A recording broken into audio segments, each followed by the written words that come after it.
जय हिंद साथियों, सभी का स्वागत है इस जीएस जीके की सीरीज में। आज हम लोग जीएस जीके से जुड़े महत्वपूर्ण तथ्य पढ़ेंगे और कोशिश करेंगे कि इन प्रश्नों का उत्तर आप सभी लोग दें। ये सीरीज आपकी परीक्षा के दृष्टिकोण से सबसे ज़्यादा महत्वपूर्ण है, क्योंकि अभी की बात एक से हमारे प्रश्न सामान्य अध्ययन के हैं, जीएस जीके के हैं, जो आपके पाठ्यक्रम में है, जो आपके सिलेबस में है। हमने ये प्रयास किया है उन्हीं प्रश्नों का समावेशन करना जहाँ से आपकी परीक्षा में बार बार सवाल आता है। कॉपी कलम लेकर आप लोग इस वीडियो के अंत तक बने रहिएगा, क्योंकि अभी की बात हर हाल में एक से हमारा पहला प्रश्न आपके सामने है। मुगल सम्राट जहांगीर ने शालीमार बाग का निर्माण किया। जी हाँ, ये काफ़ी यूनिक प्रश्न है आप सभी के लिए। तो जितने भी साथी इस वीडियो को देख रहे हैं, वे सभी साथी कमेंट सेक्शन में जाएं और कमेंट करके बताएं। दिल्ली, बलूचिस्तान, अवध, कश्मीर, सभी लोग फटाफट कमेंट बॉक्स में जाइए और कमेंट करके बताइएगा सभी लोग।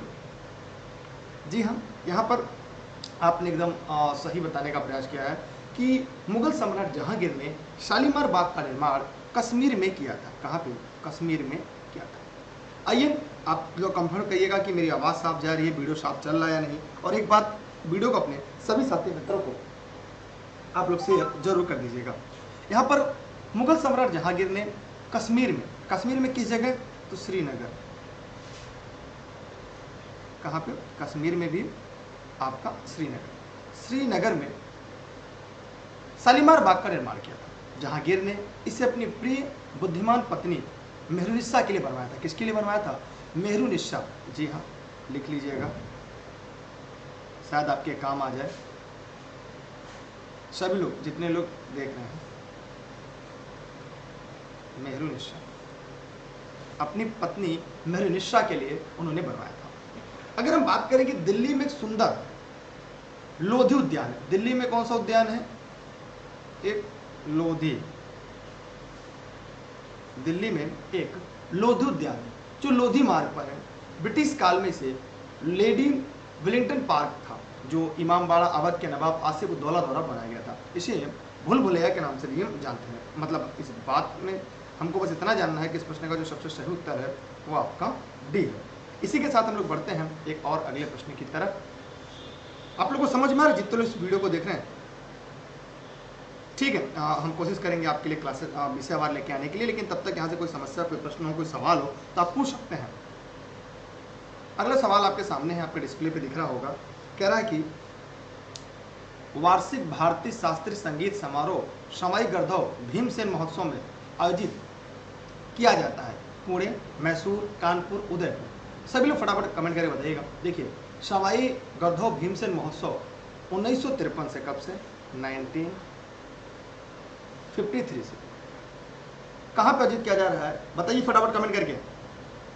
एक बार वीडियो को सभी लोग शेयर कर दीजिएगा। देखिए, यहाँ पर इस प्रश्न का उत्तर है पुणे। ये आप वीडियो को आप लाइव देख पा रहे हैं। यहाँ पर वार्षिक भारतीय शास्त्रीय संगीत समारोह होता है। यह महोत्सव भीमसेन जोशी के गुरु सवाई गढ़धव के जीवन कार्य हेतु स्मारक संगीत सम्मेलन के रूप में मनाया जाता है। ठीक है, किसी के मन में कोई प्रश्न हो तो आप पूछ सकते हैं। अगर आपके मन में कोई प्रश्न हो तो आप यहाँ से पूछ सकते हैं। आगे चलते हैं। एक सवाल, एक लोग किसी ने कमेंट किया है कानपुर, तो ध्यान दीजिएगा कानपुर के बारे में। कानपुर में पूर्णिमा के दिन गंगा नदी के बिठूर, सरसरैया घाट, गंगा घाट, मैस्कर घाट समेत शहर के प्रमुख घाटों पर हर की पौड़ी, हरिद्वार जैसा भव्य मेला लगता है। आगे चलते हैं एक और अगले प्रश्न की तरफ, अगले सवाल की तरफ। अगला प्रश्न, अगला सवाल आपके सामने आपके डिस्प्ले पर है। कह रहा है कि निम्नलिखित में से कौन सा बैंक भारत का सबसे पुराना सार्वजनिक क्षेत्र का बैंक है? निम्नलिखित में से कौन सा ऐसा बैंक है जो सार्वजनिक क्षेत्र का सबसे पुराना बैंक है? जितने भी साथी इस वीडियो लेक्चर को यहाँ पे लाइव देख रहे हैं, वे सभी साथी एक बार कमेंट सेक्शन में जाएं और कमेंट करके बताएं। सभी लोग फटाफट कमेंट करें।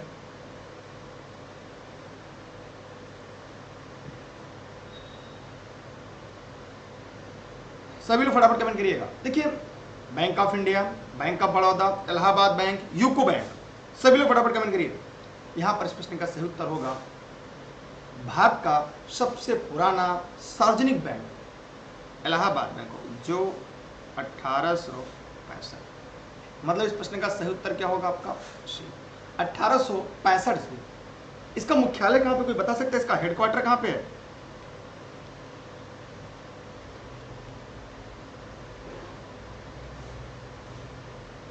इसका हेडक्वार्टर कोलकाता है। अगर इसकी स्थापना हम देखें तो 1865 में हुआ था। ठीक है, इसके अलावा अगर कोई बैंक ऑफ इंडिया कह रहा है, देखिए बैंक ऑफ इंडिया कब, ये 1906 में, बैंक ऑफ इंडिया 6 में, बैंक ऑफ बड़ौदा, तो बैंक ऑफ बड़ौदा 1908 में, 1908। यूको बैंक क्या है? ये भारत का एक प्रमुख बैंक है, इसका भी मुख्यालय कोलकाता में ही है, लेकिन इसकी स्थापना 1943 में हुई थी। इसलिए इस प्रश्न का जो सही उत्तर है हमारा वो है आपका सी, मतलब इलाहाबाद बैंक। जी हाँ, आप लोग वीडियो को सभी साथी मित्रों को एक बार शेयर कर दीजिएगा। कितने लोग आज की क्लास में प्रेजेंट है, जरा जल्दी जल्दी अपना अटेंडेंस दे दीजिए। अगला क्लास आपके सामने, अगला प्रश्न आपके सामने है, वैदिक सभ्यता नदी के तट पर विकसित हुई। सभी लोग फटाफट कमेंट करिएगा और कमेंट करने के बाद दिए गए सवालों का सभी लोग जवाब दीजिएगा। गोदावरी, कावेरी, कृष्णा, सरस्वती, सभी साथी जल्दी जल्दी कमेंट करिएगा, जितने भी साथी इस वीडियो को देख पा रहे हैं।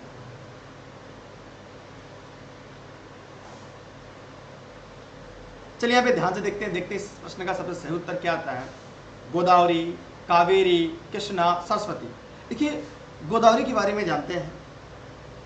गोदावरी दक्षिण प्रायद्वीप की सबसे बड़ी नदी है, इसे दक्षिण की गंगा कहते हैं।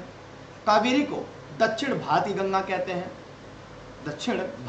कहते हैं, और यह कर्नाटक और उत्तरी तमिलनाडु में बहने वाली एक सदा नीरा है, पूरे साल इसमें जल रहता है। जल बंटवारे को लेकर कर्नाटक और तमिलनाडु में विवाद है। अगर हम बात करें कृष्णा नदी के बारे में, तो कृष्णा भारत में बहने वाली एक ऐसी नदी है जो पश्चिमी घाट पर्वत के महाबलेश्वरम से निकलती है। इस प्रश्न का जो सही उत्तर होगा वह है आपका सरस्वती। अगर आपने इस प्रश्न का भी उत्तर सरस्वती दिया है, अगर आपने भी इस प्रश्न का उत्तर सरस्वती बताया है, आप सभी के जवाब पूरी तरह से सही है। आपकी संख्या बहुत ही कम है। आप लोग वीडियो को लाइक कर लीजिएगा, शेयर करिएगा। प्रतिदिन इसी समय आपको क्लास अब लाइव मिलता रहेगा। सरस्वती एक पौराणिक नदी है। इसकी चर्चा अगर हम बात करें तो हमें वेदों में मिलता है। इसकी जो चर्चा है इसके बारे में हमें वेदों में पढ़ने को मिलता है।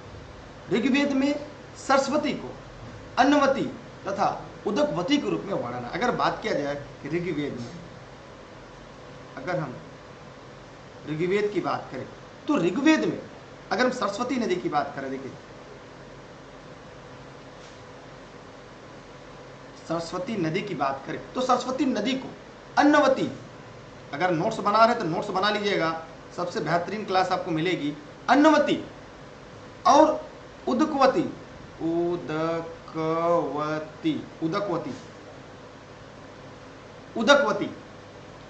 के रूप में वर्णन किया गया है। इसके रूप में ये वर्णित है, इसके रूप में ये वर्णित है, इसके रूप में ये वर्णित है। ये बहुत ही इंपॉर्टेंट है। ये वैदिक सभ्यता की नदी पर विकसित हुई है। इसलिए इस प्रश्न का सही जवाब जो होगा वो आपका डी है। क्या आपके मन में भी इस प्रश्न का उत्तर डी आया था? सभी लोग फटाफट कमेंट करिएगा। एकता जी थैंक यू आपका। ये आपकी परीक्षा के दृष्टिकोण सबसे ज्यादा महत्वपूर्ण है। ठीक है जी हाँ, हम बढ़ रहे हैं अगले प्रश्न की तरफ। एक और अगला प्रश्न है आपके सामने, हम लेकर आ रहे हैं। वही प्रश्न लेकर आने का प्रयास किया जाएगा जहां से आपकी परीक्षा में बार बार सवाल आते हैं। अगला सवाल आपके सामने है कि जुलाई 1944 में संयुक्त राष्ट्र ब्रेटन वुड्स सम्मेलन में किस अंतर्राष्ट्रीय संगठन की परिकल्पना की गई थी? तो जुलाई 1944 में विश्व व्यापार संगठन। अगर हम विश्व व्यापार संगठन की बात करें, इसे हम WTO के नाम से जानते हैं। इसका पुराना नाम क्या था? जो लोग मेरी क्लास रेगुलर देखते हैं, ये निःशुल्क क्लास आप सभी के लिए देश हित में, राष्ट्र हित में है, तो आप उसका जवाब जरूर दीजिएगा कि WTO को पुराना नाम क्या था? यूनिसेफ, वर्ल्ड बैंक, अंतर्राष्ट्रीय मुद्रा कोष, MIF, इंटरनेशनल मॉनेटरी फंड। अब एक एक करके सभी के बारे में आपको जवाब जरूर देना है। अगर आप इस वीडियो को लाइव सेशन में हमारे साथ पढ़ रहे हैं और देख रहे हैं, देखिए यहां पर देखा जाए तो संयुक्त राष्ट्र ब्रिटेन वुड्स सम्मेलन, ध्यान से सुनिएगा, जुलाई 1944 में संयुक्त राष्ट्र के ब्रेटन वुड्स सम्मेलन में अंतर्राष्ट्रीय संगठन की जो परिकल्पना की गई थी वह है आपका डी, वह है आपका IMF।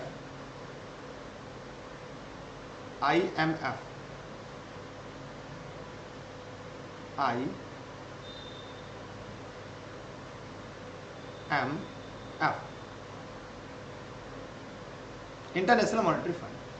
मतलब इस प्रश्न का जो सबसे सही उत्तर होगा वो आपका है डी। अब अंतरराष्ट्रीय मुद्रा कोष की कल्पना की गई थी, इसका मुख्यालय पूछा जाता कहां पे है, बहुत ही इंपॉर्टेंट है इसका मुख्यालय, तो वाशिंगटन DC, वाशिंगटन DC है। यहां पे वाशिंगटन में DC का फुल फॉर्म क्या होगा, ठीक है, जरा कमेंट करिए, आवाज साफ आ रही है ना। अब एक सवाल यहाँ पे आ रहा है, आप सभी के मन में आ रहा होगा, सभी को लोग शायद देख पा रहे होंगे, पढ़ पा रहे होंगे, सुन पा रहे होंगे, समझ भी पा रहे होंगे। कह रहा है कि DC का फुल फॉर्म यहाँ पे क्या होगा। दूसरा, विश्व व्यापार संगठन, ये अंतर्राष्ट्रीय संगठन है जो विश्व व्यापार के नियम बनाता है। इसकी स्थापना 1 जनवरी 1995 में किया गया था। इसके पहले इसका नाम गैट था। गैट का फुल फॉर्म क्या होगा, कमेंट सेक्शन में जाइएगा और कमेंट करके बताइएगा। इसका मुख्यालय जिनेवा में, इसका हेडक्वार्टर जो है जिनेवा में। मैंने इसलिए बता दिया कि हो सकता है यहाँ से आपकी परीक्षा में सवाल आ जाए, और अगर सवाल आए तो आप कर भी सकें। अगला आता है आपके सामने सभी के लिए संयुक्त राष्ट्र संघ, यूनिसेफ, संयुक्त राष्ट्र बाल कोष की स्थापना। इसकी स्थापना 1946 में की गई थी, इसकी स्थापना 1946 में की गई थी। और इसका अगर मुख्यालय की बात करें तो न्यूयॉर्क है। इसका हेडक्वार्टर कहां पर है, न्यूयॉर्क है।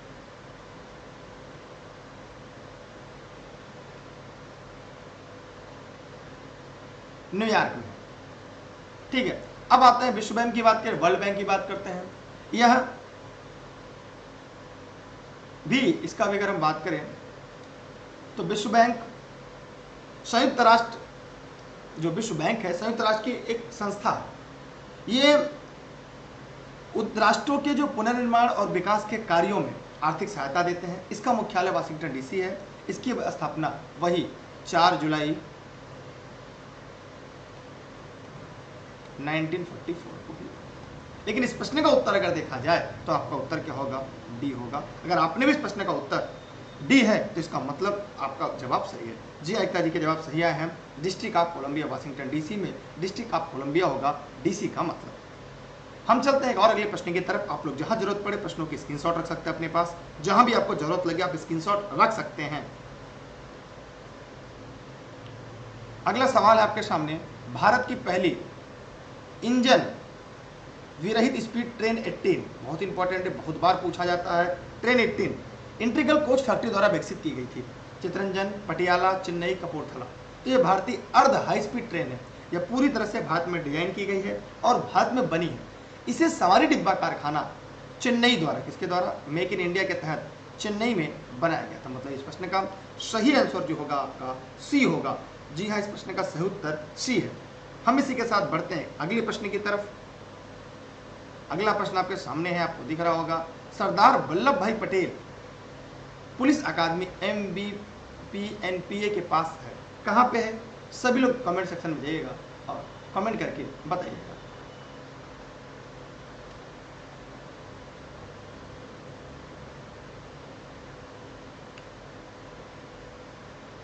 सभी साथी जितने भी लोग इस वीडियो को देख रहे हैं वे सभी साथी कमेंट सेक्शन में जाएंगे और कमेंट करके इसके बारे में जरूर बताएंगे।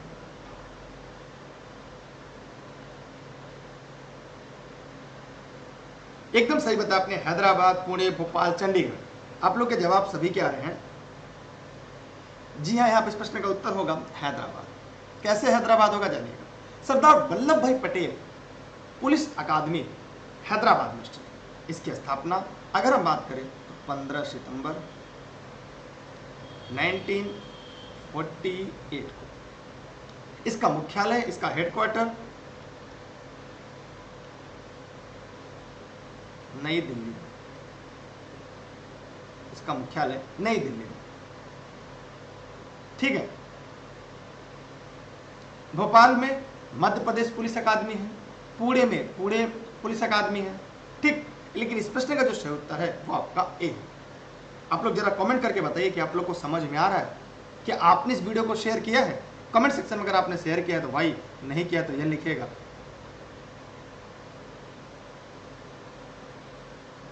अगला सवाल आपके सामने है, महाधमनी किस शीर्ष पर शुरू होती है?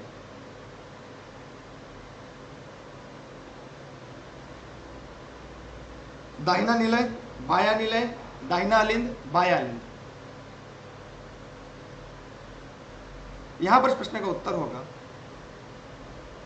बाया निलय। शरीर की सबसे बड़ी तथा मुख्य धमनी जो है हृदय के बाया निलय है से आरंभ होती है, जिसमें ऑक्सीजन मिश्रित रक्त पूरे शरीर में ऊतकों में ऑक्सीजन पहुंचाने का काम करते हैं, इसलिए इस प्रश्न का उत्तर बी होगा। हम अगले सवाल की तरफ बढ़ते हैं। अगला सवाल है आपके सामने,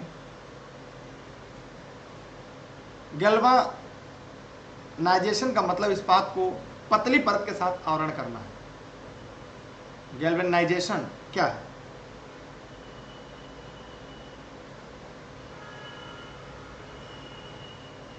इसके बारे में जानते हैं सभी लोग जितने लोग इस वीडियो को देख रहे हैं। देखिए, क्रोमियम, जस्ता, एल्युमिनियम, निकल। अगर गैल्वानाइजेशन की बात करें मतलब इस्पात को जस्ते की पतली परत के साथ आवरण करना। ध्यान दीजिएगा सभी लोग, इसका मतलब होता है इस्पात को जस्ते के पतली परत के साथ आवरण करना। क्रोमियम क्या होता है? आपके मन में आ रहा है सर क्रोमियम क्या होता है? क्रोमियम हमारे शरीर को ठीक तरह से काम करने के लिए क्रोमियम की जरूरत पड़ती है। एल्युमिनियम एक रासायनिक तत्व जो धातु के रूप में पाया जाता है। अब भूपर्पटी में सबसे अधिक मात्रा में पाई जाने वाली धातु एल्युमिनियम है। अगर इसका अयस्क देखा जाए, इसका अयस्क क्या है पता है आपको? बॉक्साइट। परीक्षा में पूछा जाता है बॉक्साइट। अगर निकिल की बात करें तो निकिल एक रासायनिक तत्व है, यह श्वेत चांदी के रंग की धातु है। ठीक, इसी के साथ हम चलते हैं एक और अगले प्रश्न बैंक की तरफ। इस प्रश्न का उत्तर आपको पता हो गया बी। बी वालों का जवाब सही है। हम अगले सवाल की तरफ बढ़ते हैं। अगला सवाल आपके सामने है, सर्वोत्तम गुणवत्ता वाला कोयला जिसमें 80 से 95% कार्बन होता है वो क्या है? पीट, लिग्नाइट, बिटुमिनस, एंथ्रासाइट क्या हो?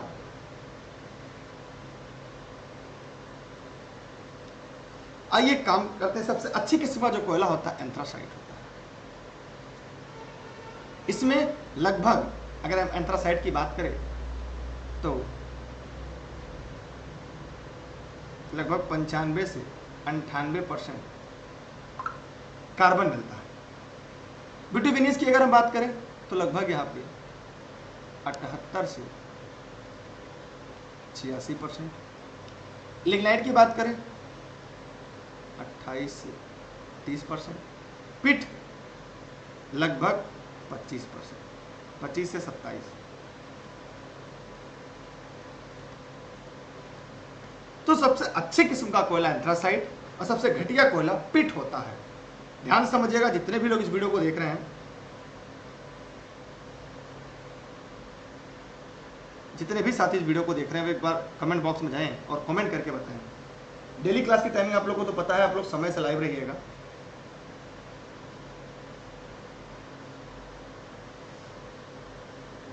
चलिए आगे चलते हैं। अगला सवाल आपके सामने है, को छोड़कर, सवाल आ रहा है, को छोड़कर सभी संघनन बहुलक है। कमेंट बॉक्स में जाइए, कमेंट करके बताइए। Polyester, polypropylene, polyamide, polycarbonate. सभी लोग जवाब दीजिएगा जितने भी लोग इस वीडियो को देख पा रहे हैं। यहाँ पे इस प्रश्न का उत्तर होगा पॉलीप्रोपोलीन।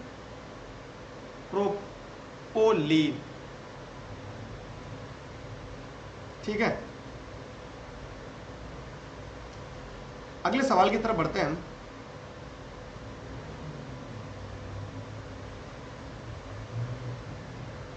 उत्तर प्रदेश में किस जिले को पीतल नगरी कहा जाता है?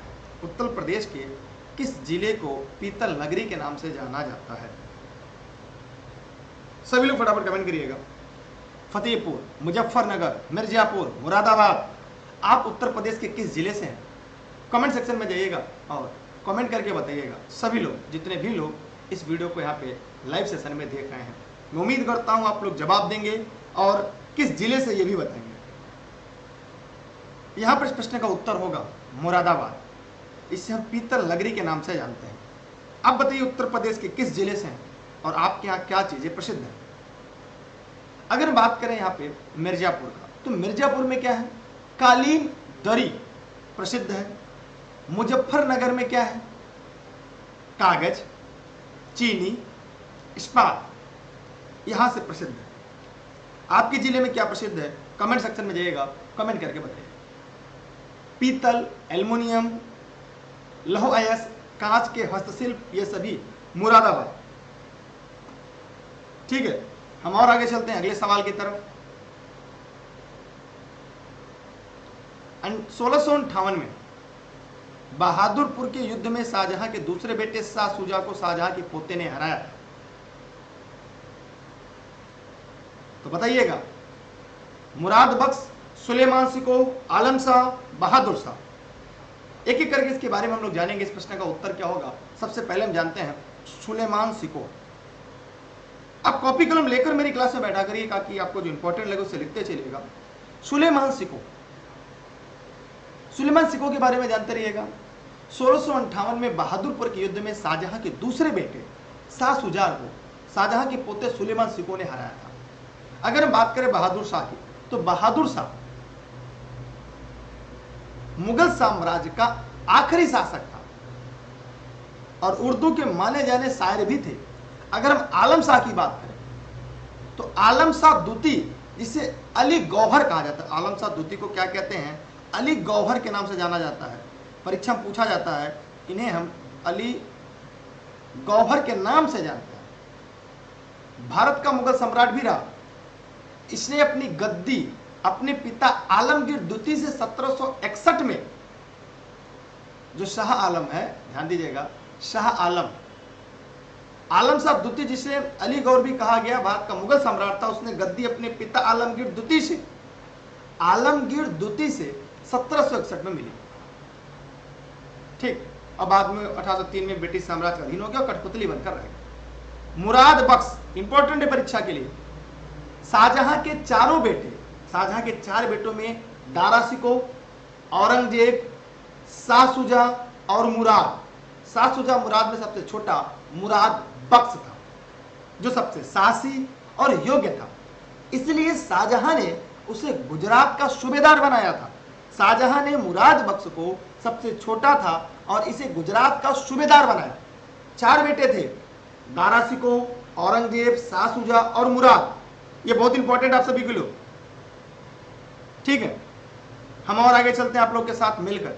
कितने लोग को समझ में आ रही क्लास आज की? जरा कमेंट सेक्शन में कमेंट करके बताएं कितने ऐसे लोग हैं जिन्हें क्लास समझ में आ रही, मैं पढ़ा रहा हूं, आपको समझ में आ रहा है। अगला सवाल है, फिरोजाबाद में 200 वर्षों से भी अधिक समय से का उत्पादन किया जा रहा है। चिनकारी काम, कांच की चूड़ियां, पीतल के ताले, जारदोरी की कढ़ाई। देखिए आप लोग टेलीग्राम पर दुर्गेश सर सर्च करिएगा। जितने भी लोग इस वीडियो को देख रहे हैं, ई लर्निंग विद दुर्गेश आएगा, वहां पर उसे ज्वाइन कर लीजिएगा। सभी लोग, सभी क्लास आपको निःशुल्क मिल जाएगी, देश हित में, राष्ट्र हित में। टेलीग्राम पर सभी लोग जुड़े रहिएगा। अगर आप डेली क्लास चाहते हैं, इसकी पीडीएफ नोट चाहते हैं, तो फिरोजाबाद कांच की चूड़ियां, सुहागन नगरी के नाम से जाना जाता है फिरोजाबाद। यहाँ कांच के झूमर भी मिलते हैं। अगर हम बात करें चिकनकारी का काम, तो लखनऊ में प्रसिद्ध है। कहां पर? चिकनकारी, लखनऊ। पूछा जाता है पीतल के ताले, तो पीतल का ताला हो चाहे ताला हो, क्या होगा? अलीगढ़। जरदोरी की कढ़ाई, अगर हम बात करें जरदोजी, फारसी उर्दू का काम एक ही कढ़ाई होती है। ये भारत और पाकिस्तान में बहुत ही प्रचलित है और ये ऋग्वेद से चलती आ रही है। अब ये भारत के कई शहरों में, चेन्नई में, भोपाल में, लखनऊ में आदि जगहों पर भी प्रसिद्ध है। ठीक है, आप लोग बताइए कितने लोग को समझ में आ रहा है ये जीएस जीके की सीरीज? जीएसजी के विविध, कौन सा कथक घराना उस नए नृत्य शैली से आध्यात्मिक पहलुओं पर अधिक ध्यान देता है? जयपुर, बनारस, लखनऊ, बरेली? क्या इस प्रश्न का उत्तर होगा बनारस। बनारस कथक घराना, बनारस का कथक घराना उस नृत्य शैली के आध्यात्मिक पहलुओं का पर अधिक ध्यान देता है। इस घराने की शुरुआत जानकी प्रसाद मानी जाती है, जानकी प्रसाद। अगला है हिंदू पौराणिक कथाओं के अनुसार महाकाव्य रामायण में भगवान श्री राम अयोध्या के शासक थे, जो कि राजधानी थी। सभी लोग फटाफट कमेंट सेक्शन में जाइएगा और कमेंट करके बताइए। बहुत ही इंपॉर्टेंट सवाल है मेरे साथियों, सभी लोग कमेंट करके जवाब दीजिएगा। अगर आप नौकरी करने के लिए, सरकारी नौकरी करने के लिए इस क्लास को पढ़ रहे हैं, जीएसजी की विविध क्लास में बने हुए हैं, तो जल्दी जल्दी जवाब दीजिएगा। हस्तिनापुर, कुरु, कलिंग, कौशल। चलिए अब ध्यान देते हैं। हिंदू धर्म के अनुसार रामायण महाकाव्य दिव्य रूपी राजा राम जो अयोध्या में राज्य करते थे, ये कौशल की राजधानी थी। मोस्ट इंपॉर्टेंट, सभी को नमस्ते, सभी को नमस्ते। कौशल की राजधानी थी। अब बात करें हस्तिनापुर, जो हस्तिनापुर थी ये क्या थी? हस्तिनापुर और बाद में इंद्रप्रस्थ की राजधानी कुरु थी। हस्तिनापुर बाद में इंद्रप्रस्थ की राजधानी कुरु थी। कलिंग की राजधानी, अगर कलिंग की राजधानी पूछा जाए तो तोबली थी। कलिंग की राजधानी क्या थी? तोबली थी। इंद्रप्रस्थ की राजधानी कुरु थी। सभी लोग लिख लीजिएगा। इंद्रप्रस्थ दिल्ली का पुराना नाम है, दिल्ली का पुराना नाम इंद्रप्रस्थ है, इसलिए इस प्रश्न का उत्तर आपका डी होगा। हस्तिनापुर बाद में इंद्रप्रस्थ की राजधानी कुरु बनती है। एकदम रट लीजिएगा। जितने भी साथी इस वीडियो को यहां पर देख रहे हैं, सभी लोग, क्या कोई ऐसा भी जिसको समझ में क्लास ना आ रही हो? हम बढ़ते हैं अगले सवाल की तरफ। जहां जरूरत पड़े स्क्रीनशॉट रख लीजिएगा। एक सवाल है बहुत इंपॉर्टेंट, विविध में भी है। भारतीय मुख के बाद मैरी कॉम द्वारा लिखित आत्मकथा का शीर्षक क्या था? सभी लोग बताइएगा। Playing to win, unbreakable, no holding ban, imperfect. सभी लोग जवाब दीजिएगा, सभी लोग, जितने भी लोग देख रहे हैं।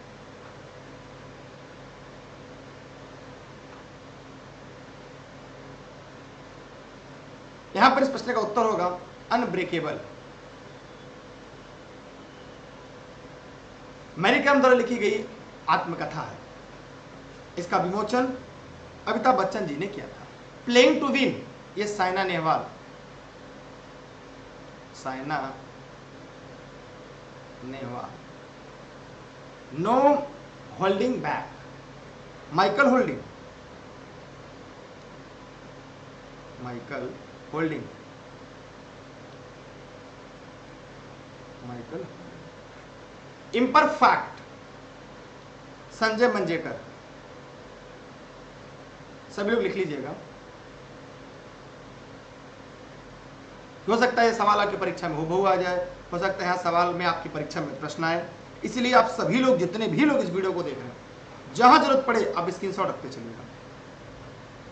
ठीक, ये आपकी उस परीक्षा के लिए जिस परीक्षा की आप तैयारी कर रहे हैं। जीएसजी के विविध, हर परीक्षा की जान होती है।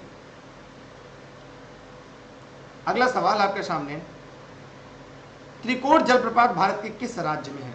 चित्रकूट,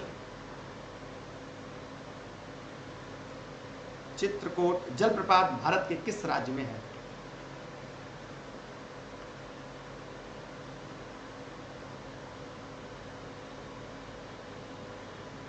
देखिए, यह आपके छत्तीसगढ़ राज्य में है। इसकी अगर हाइट की बात करें तो 90 फीट, इसकी हाइट 90 फीट। यह इंद्रवती नदी पर, किस नदी पर है? इंद्रवती नदी पर। अगर देखा जाए झारखंड में, क्या झारखंड में भी कोई जलप्रपात है? कोई बता सकता है? बताइए। हुंडरू, हुंडरू जल प्रपात। ये स्वर्ण रेखा नदी पर, किस पर है? स्वर्ण रेखा नदी।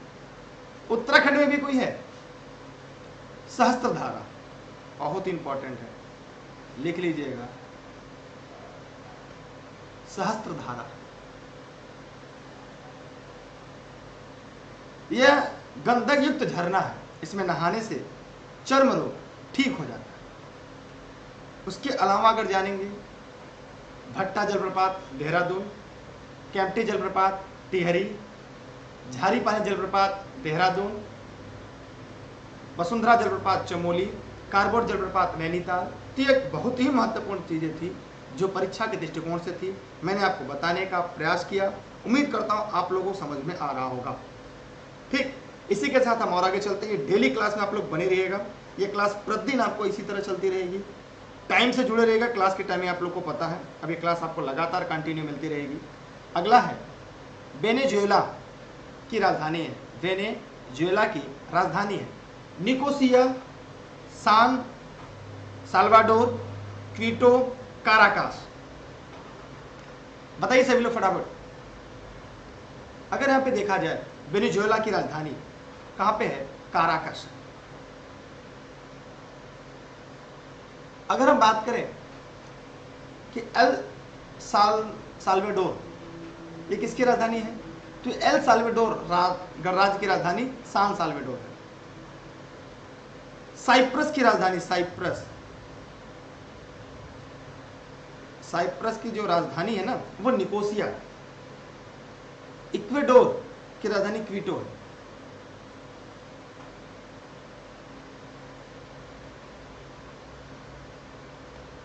इक्वाडोर की राजधानी क्वीटो, ठीक है।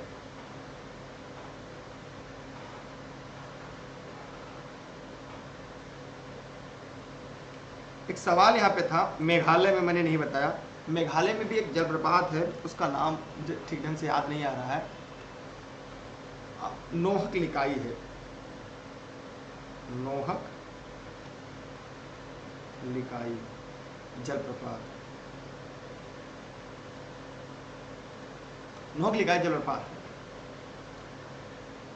हाँ मेघालय में। अगला सवाल है, भारत में किस रेडियोधर्मी धातु का विश्व का सबसे बड़ा भंडार है? Uranium, radium, bismuth, thorium. सभी लोग फटाफट कमेंट बॉक्स में जाइए और कमेंट करके बताइए।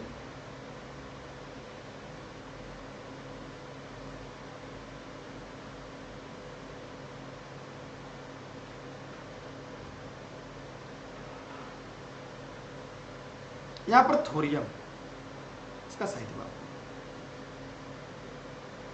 पहले पे, दूसरे पे ब्राजील आता है। यूरेनियम में देखा जाए तो पहला स्थान कजाकिस्तान का है। यूरेनियम में पहला कजाकिस्तान है, फिर कनाडा है, फिर ऑस्ट्रेलिया है। रेडियम अगर हम बात करें तो बताइए रेडियम में पहला क्या है?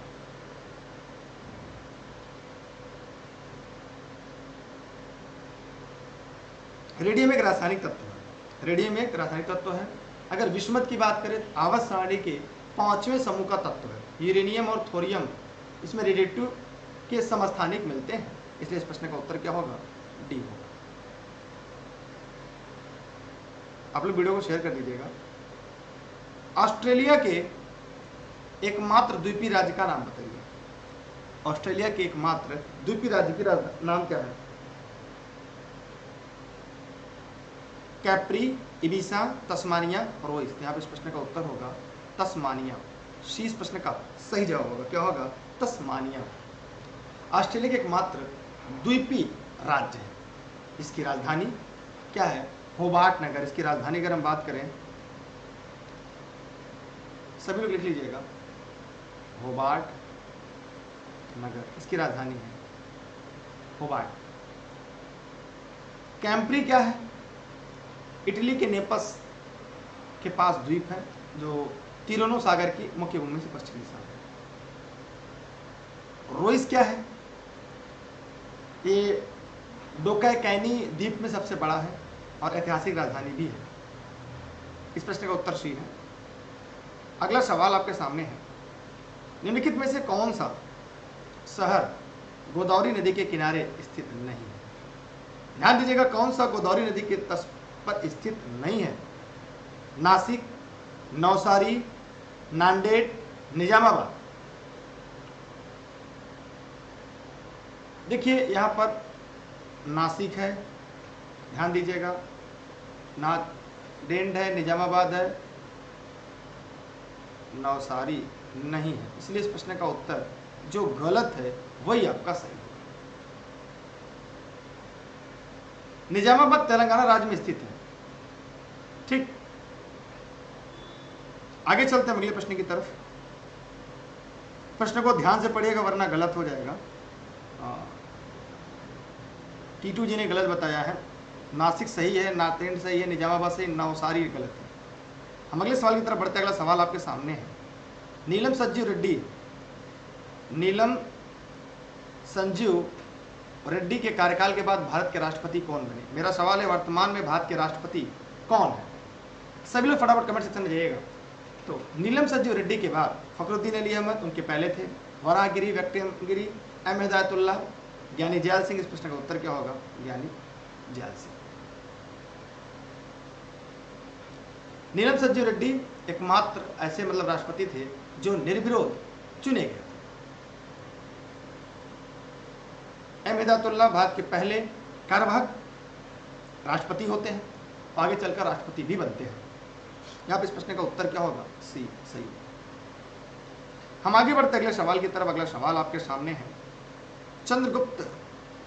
चंद्रगुप्त के पुत्र का नाम बताए जिन्होंने 298 से 272 ईसा पूर्व के बीच शासन किया और संपूर्ण भारत में साम्राज्य को बढ़ाया था। हर्षवर्धन, अनिरुद्ध, बिंदुसार, वसुदेव।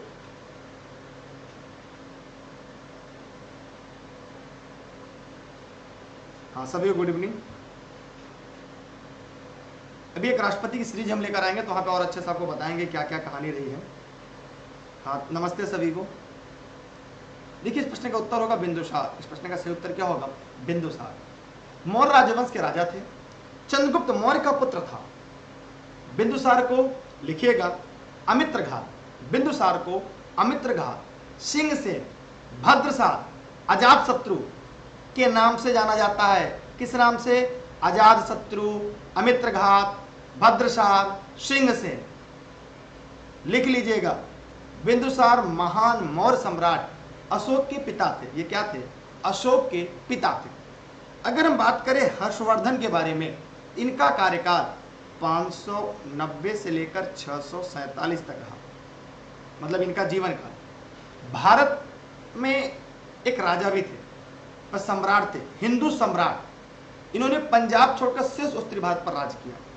अनिरुद्ध की बात करें तो ये विष्णु वंशी कृष्ण के पोते और पद्मयून के पुत्र थे।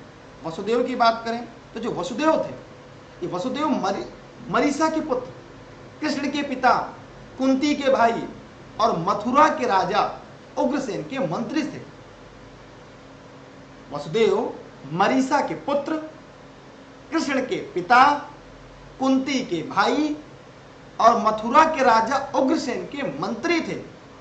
लेकिन इस प्रश्न का सही उत्तर क्या होगा? सी होगा, बिंदुसार। ठीक, आप लोग वीडियो को शेयर जरूर करिएगा। ये लाइव सेशन आप देख पा रहे हैं लर्निंग विद दुर्गेश पर। अगला सवाल आपके सामने है, ये निःशुल्क क्लास आप सभी के लिए देश हित में, राष्ट्र हित में है।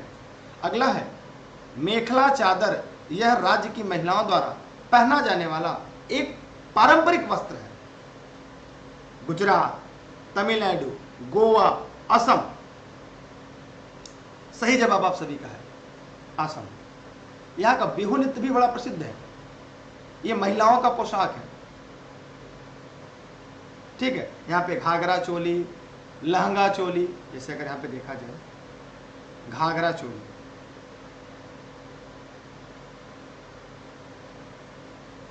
घाघरा चोली हो गया, लहंगा चोली हो गया, यह प्रसिद्ध है। गुजरात, राजस्थान में महिलाओं द्वारा आमतौर पर अगर देखा जाए, एक मिनट, ये असम में नहीं है ना, असम में नहीं है, सॉरी, ये गुजरात में है, आपको गुजरात में, राजस्थान में।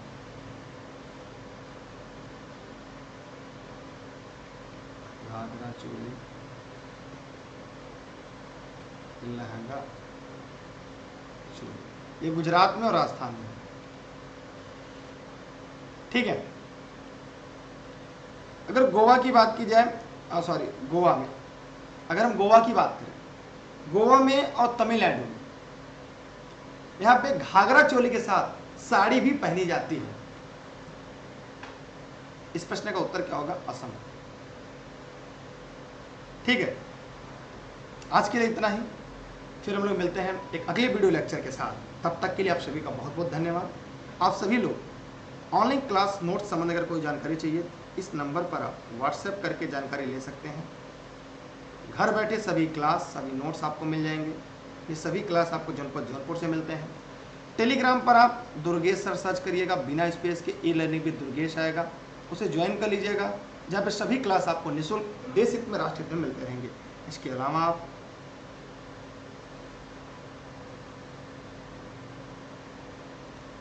इन नंबरों पर कॉल या व्हाट्सएप करके नोट्स संबंधी जानकारी ले सकते हैं, क्लास संबंधी जानकारी ले सकते हैं। आप सभी का बहुत बहुत धन्यवाद। प्रतिदिन इसी समय आपकी क्लास चलेगी। आप लोग अपने 10-10 साथियों को बता के रखिएगा। ई लर्निंग विद दुर्गेश पर आपके लिए, आपके सिलेबस के लिए जीएस जी के विविध की फिर से स्पेशल क्लास पुनः अपने निर्धारित समय पर चालू हो चुकी है। तो देरी किस बात की, अब की बार एक सीट हमारे लिए लग जाइएगा। जब तक तोड़ेंगे नहीं तब तक छोड़ेंगे नहीं, क्योंकि अब की बार एक सीट हमारा। आप सभी का बहुत बहुत धन्यवाद। Thank you. कल से समय से, टाइम से रहिएगा। हम आपके लिए प्रतिदिन इसी तरह से क्लास लेकर आएंगे, जहां पर हम विस्तृत व्याख्या करेंगे, कि मैं उसी नाते जाना जाता हूं कि आपके जो प्रश्न है उसकी विस्तृत व्याख्या तोड़ कर करना, ताकि आप सिलेक्शन के करीब पहुंच सके और अपने माँ बाप का नाम रोशन कर सके। फिर से आप सभी का thank you, best of luck. जय हिंद, जय भारत, बाय बाय। क्या आप भी सरकारी शिक्षक बनने की तैयारी कर रहे हैं? क्या आप भी अब की बार टेट पार करने की तैयारी कर रहे हैं? चाहे कोई भी हो परीक्षा, अब TET, C TET, REET, MP TET आदि सभी राज्यों की परीक्षा के सिलेबस के आधार पर हम आपके लिए लाए हैं सारे विषयों की महत्वपूर्ण नोट्स। स्टेट, NCERT और प्रीवियस ईयर के पेपर के आधार पर डिजाइन किए गए हैं, ताकि इस बार आपका सरकारी शिक्षक या शिक्षिका बनने का सपना साकार हो जाए। अब की बार टेट पार, सुपर टेट, KVS और रीट मेंस एग्जाम के नोट्स भी उपलब्ध हैं। ऑनलाइन क्लासेस में practice sheets, model paper, online live और रिकॉर्डेड सेशन और PDF नोट्स भी अवेलेबल हैं। ई लर्निंग विद दुर्गेश का ऐप प्ले स्टोर से डाउनलोड करें। अधिक जानकारी के लिए कॉल करें 63063 44367, 73551 79012 या 73988 83002 पर। Address Jaunpur, UP। क्या आप भी सरकारी शिक्षक बनने की तैयारी कर रहे हैं? क्या आप भी अब की बार टेट पार करने की तैयारी कर रहे हैं? चाहे कोई भी हो परीक्षा, अब TET, C TET, REET, MP TET आदि सभी राज्यों की परीक्षा के सिलेबस के आधार पर हम आपके लिए लाए हैं सारे विषयों की महत्वपूर्ण नोट्स। स्टेट, NCERT और प्रीवियस ईयर के पेपर के आधार पर डिजाइन किए गए हैं, ताकि इस बार आपका सरकारी शिक्षक या शिक्षिका बनने का सपना साकार हो जाए। अब की बार टेट पार, सुपर टेट, KVS और रीट मेंस एग्जाम के नोट्स भी उपलब्ध हैं। ऑनलाइन क्लासेस में practice sheets, model paper, online live और रिकॉर्डेड सेशन और PDF नोट्स भी अवेलेबल हैं। ई लर्निंग विद दुर्गेश का ऐप प्ले स्टोर से डाउनलोड करें। अधिक जानकारी के लिए कॉल करें 63063 44367, 73551 79012 या 73988 83002 पर। Address Jaunpur, UP। क्या आप भी सरकारी शिक्षक बनने की तैयारी कर रहे हैं? क्या आप भी अब की बार टेट पार करने की तैयारी कर रहे हैं? चाहे कोई भी हो परीक्षा, अब TET, C TET, REET, MP TET आदि सभी राज्यों की परीक्षा के सिलेबस के आधार पर हम आपके लिए लाए हैं सारे विषयों की महत्वपूर्ण नोट।